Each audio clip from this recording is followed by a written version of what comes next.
नमस्कार, मेरा नाम है रवि। आपका स्वागत करता हूं अर्थवर्धन चैनल में। आज हम मल्टी कैप फंड और फ्लेक्सी कैप फंड के बीच में क्या डिफरेंस है वो जानने की कोशिश करेंगे। 11 सितंबर 2020 तक मल्टी कैप फंड जैसा कोई कॉन्सेप्ट ही नहीं था।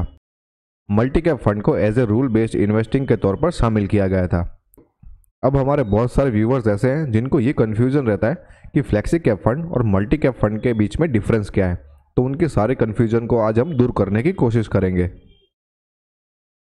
इक्विटी एक्सपोजर के मामले में अगर हम बात करें तो मल्टी कैप फंड के अंदर इक्विटी पोर्शन में यहाँ पर मिनिमम 75% जितना एसेट एलोकेशन करना पड़ता है, जबकि बाकी बचा हुआ 25% डेट या फिर इक्विटी में किया जा सकता है।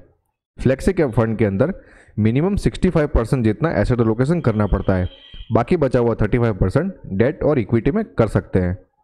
इसको हम फर्दर बाइफरकेट करें तो फंड मैनेजर के द्वारा मल्टी कैप फंड के अंदर लार्ज कैप में मिनिमम 25%, मिड कैप में मिनिमम 25%, स्मॉल कैप में मिनिमम 25% जितना एसेट एलोकेशन करना पड़ता है।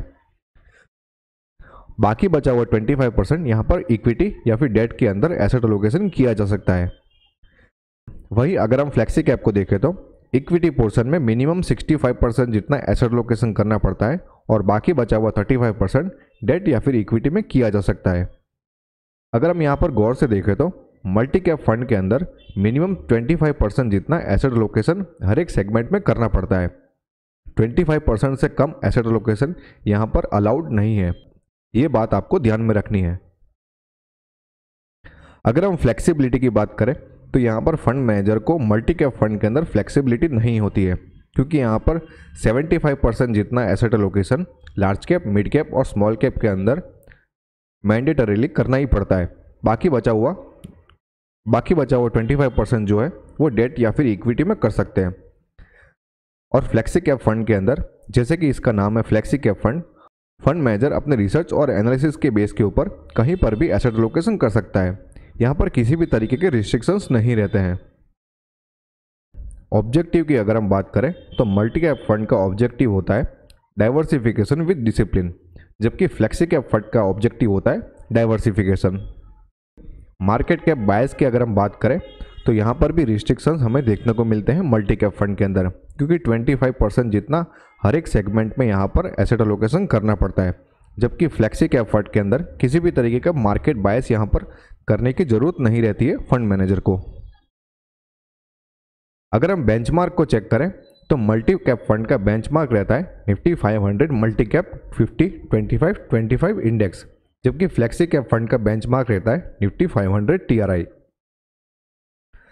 रिस्क प्रोफाइल की अगर हम बात करें तो मल्टी कैप फंड के अंदर जो रिस्ट्रिक्शन है उसके कारण यहाँ पर रिस्क थोड़ा सा बढ़ जाता है, क्योंकि यहाँ पे mandatorily large cap, mid cap और स्मॉल कैप के अंदर एसेट एलोकेशन करना ही पड़ता है, जबकि फ्लेक्सी कैप फंड के अंदर यहाँ पर रिस्क प्रोफाइल थोड़ा कम किया जा सकता है।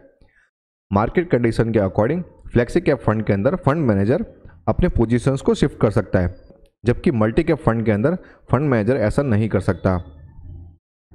दोनों इन्वेस्टमेंट मेथड अपने हिसाब से बहुत ही अच्छी है।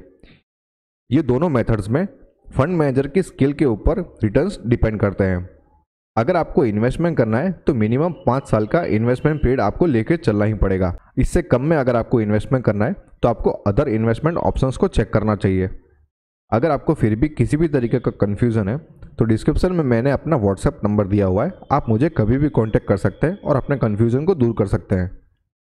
होप ये वीडियो आपको पसंद आया होगा। अगर ये वीडियो आपको अच्छा लगा तो लाइक करो, शेयर करो और सब्सक्राइब करो। Thank you.